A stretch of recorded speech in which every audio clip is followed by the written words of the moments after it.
Hey guys, it is Elizabeth Housen with House and History, and I'm here to talk about something that I've talked about before, but there's been lots of questions because school's about to start, and that is our notebook. I absolutely love our notebook. You will hear me all year long talk about our notebook. I'll be posting a lot about it, a lot of the things we put in here. This video right now is just to talk about the setup that we use for it. So here we go.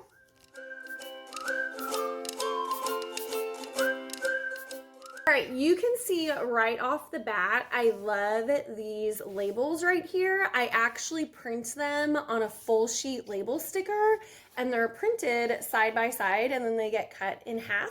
So that fits right on the top, so it can be labeled for them. The other thing that I like to do is on the top. So this year that we did this, we had blue. So here's this student too, because students keep these in their backpack, and it makes it so easy when they reach down to look in their bag and pull it out, and there is that color right there. We actually, as a grade level, decided which colors to color the tops, and the students love it. It's a great organization hack. One thing that I am gonna do for you in the next couple weeks is I am going to post everything that's inside my notebook for you so that you can see what we do unit by unit, and you can see the pages that we put in here.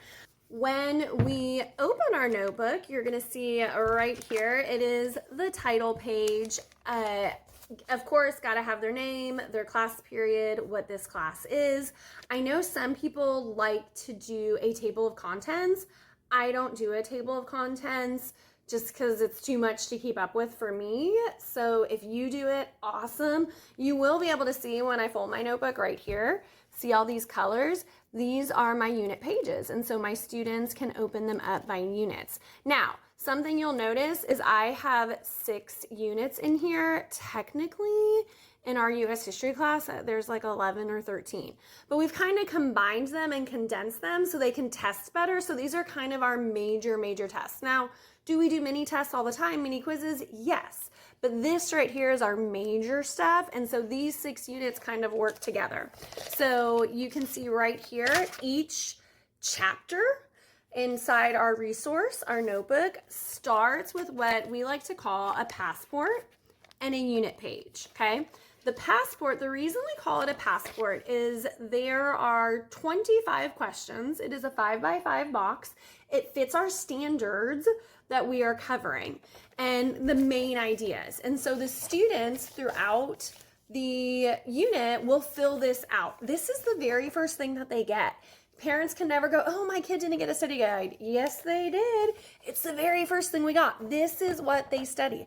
I tell my students 10 minutes every night. If you study 10 minutes every night, you're going to be highly successful in this class. And so why do I call it a passport? Because one of the things that we all know as teachers is that kids could just copy, right?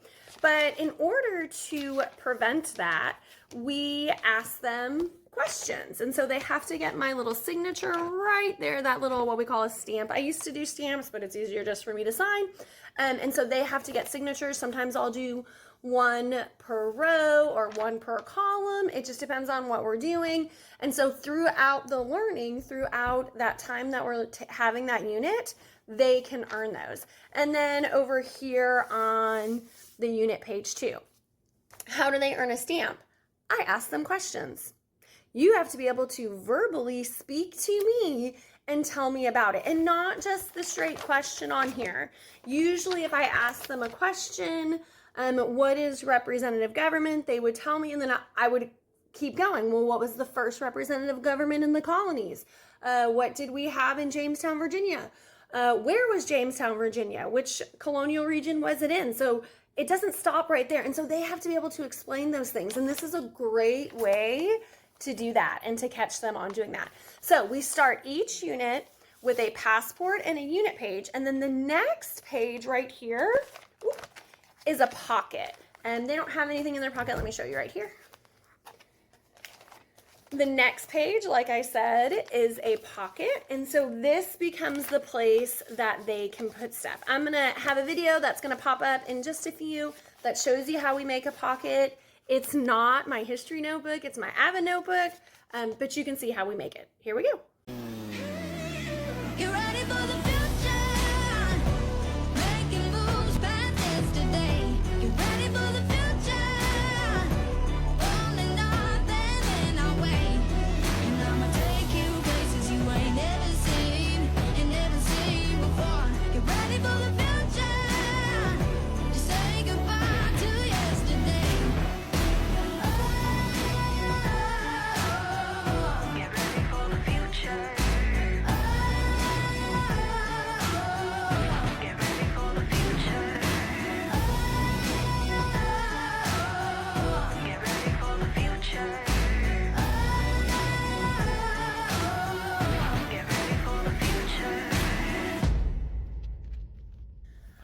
so what goes inside the notebook? Our notes. We do some learning, we do activities. For this activity here, the students did a chart, they put it together, they matched. I think before that, they came up with reasons to colonize, their own reasons to move, things like that. And then they went ahead and copy this in. Here is our notes. Now, one thing I want you to notice is I always leave out markers and highlighters so that students can turn their notebook into what they want. They can personalize it and make sure that it's something that they like to read. Some of my students love to color code just like I do. My brain, I think of those colors and it comes to me right away. Some of them, they're okay with just a pencil and a pen. That's okay. It is up to them, but I always offer it. And I'm gonna tell you right now, I open a new pack in like February, and that becomes the pack that goes into the next school year. I keep those old ones out. They're happy to use them. And then as the year goes on, we'll open up a new one for that group too. And they love getting new stuff, especially in that February time. So you can see that right there. We do our warm-ups, our mapping. If you have not seen our history fluency and our mapping, definitely go in and check out those videos. Great way to spiral and review. We go ahead, we fill stuff in. You can see this unit. We do a lot of gluing in here. Now this is not Dynazyke, lots of foldables. This is straight, just glue in. What do? I print on a page. Sometimes I'll print half a sheet, or sometimes I'll make it to where I just use the paper cutter and cut one side off so it'll fit right in there.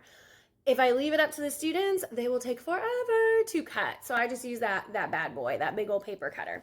The other way that I like to print is I do a lot of booklets. So that's not a booklet. Well, you can see right here, I'll print and then they could glue in sideways. So that works right there. I like to use colored sheets. You know, I talked about thinking about stuff right there. And here's another unit to start. And then here's one of those booklets, right? I print as a booklet where it's 3 pages so that the back can be glued straight on there, right? The back is glued on there, and that makes it so much easier. I am all about saving paper. I'm very demurtsy. I'm very cutesy. I'm very demure. But I mix them both because I'm what? Very demurtsy. I'm very cute with it, but I'm very mindful with it, very respectful with it. I don't do too much. I do just enough. I don't go overboard. I don't go underboard.